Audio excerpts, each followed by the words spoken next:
Dans cette vidéo, nous allons fabriquer une table à partir de clés à molette et d'autres ferrailles. Je partagerai également quelques astuces et je coulerai de la résine époxy sur une clé de 55. Bonne vidéo.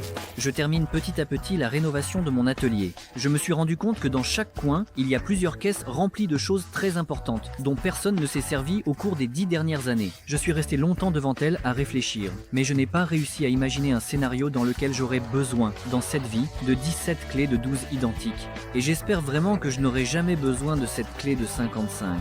En fait, c'est un héritage de mon grand-père. Ensuite, mon père a pris le relais. Et c'est logique, car autrefois, il n'y avait pas de magasin quincaillerie. Et celui qui avait le plus de bocaux de boulons et d'écrous dans son garage était vu comme le plus cool du quartier. Mais moi, maintenant, je vais couler tout ce trésor dans de l'époxy. D'abord, je souffle la poussière centenaire et mets de côté ce qui pourra m'être utile. Ensuite, je mets tout dans un conteneur et je verse du solvant pour enlever les traces de saleté et d'huile. Mais je laisse la pellicule, la rouille et la patine, car c'est précisément sous cette forme que je veux les voir dans le plateau de la table. Et pendant que le métal trempe dans le solvant, nous nous occupons du piétement. Je marque les dimensions nécessaires sur le profilé, je coupe, et d'ailleurs, ce n'est pas un disque pour béton, contrairement à ce que beaucoup écrivent dans les commentaires. C'est un disque diamanté spécial pour la découpe du métal. Donc, ne vous inquiétez pas, je n'ai rien confondu. J'ai décidé de faire les pieds dans le même style que le plateau, et l'un des supports sera réalisé à partir de clés plates. On continue le travail, on soude le cadre général, puis, du côté intérieur, on soude les clés entre elles. Au final, sur la face avant, elles donneront l'impression d'être simplement empilées les unes sur les autres. D'ailleurs, nous avions des doutes quant à la possibilité de souder les clés entre elles à cause de leur composition. Mais finalement, tout a été soudé et tient parfaitement.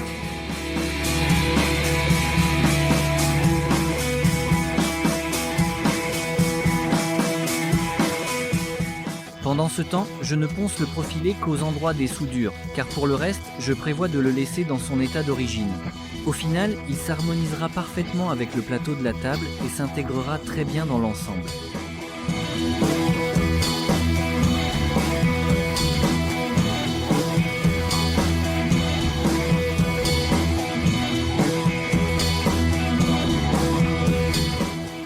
Avant de tout vernir, je verse du solvant et, à l'aide d'une éponge abrasive, j'enlève la saleté et la graisse. Ensuite, j'essuie soigneusement le tout avec un chiffon et nous obtenons ainsi cet aspect brut et robuste que je vais fixer à l'aide d'un vernis mat avec un additif spécial. Cet additif permettra au vernis d'adhérer parfaitement même sur une telle surface. J'en ai parlé en détail dans la vidéo précédente.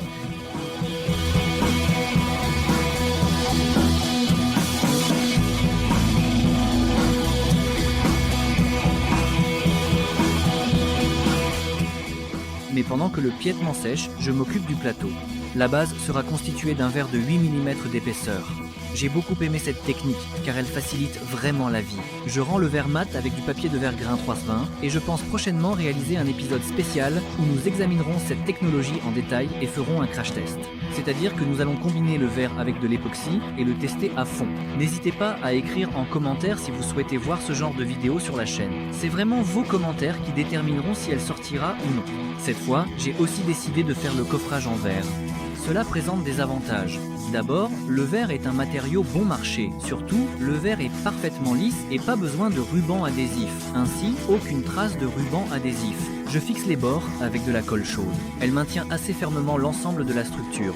Ensuite, j'ajuste les bords latéraux selon le gabarit, je les coupe à l'angle voulu et je les fixe de la même manière. Pendant que la colle chaude sèche, ou plutôt refroidit, je reviens aux éléments de remplissage du plateau. J'enlève soigneusement la poussière, la saleté et l'huile. Et pour que rien ne flotte dans la résine propre et transparente, j'isole en plus toutes les pièces avec du vernis. Maintenant, on peut être sûr qu'aucune trace de rouille n'apparaîtra dans la résine.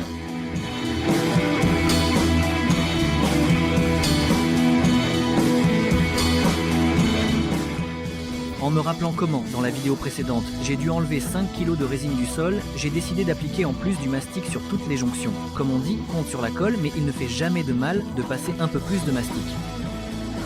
Pour que les rebords se détachent facilement de la résine, nous allons les recouvrir d'un produit spécial. Mais d'abord, nous protégeons le plateau avec du ruban adhésif pour éviter que la cire ne s'y dépose. Sinon, la résine n'adhérera tout simplement pas à cet endroit. C'est un agent de démoulage. En fait, il s'agit d'une cire en spray. C'est avec ce produit que je recouvre les rebords du coffrage, puis j'enlève le film qui protégeait le plateau principal. Passons à la partie la plus intéressante. Nous disposons tous les éléments sur le plateau. Je le fais sur un seul niveau, mais comme toutes les pièces sont très différentes, la composition aura un aspect volumineux.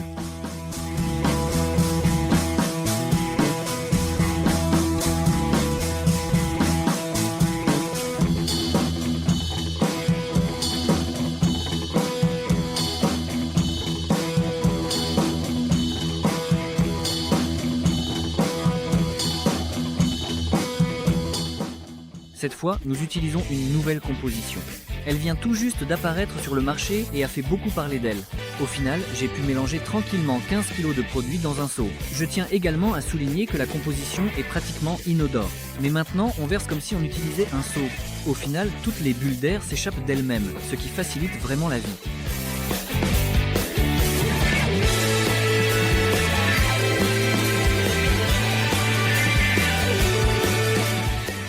Un des éléments dépassait le niveau de la résine, et au lieu de verser encore plusieurs kilos de produit, j'ai tout simplement décidé de l'enlever.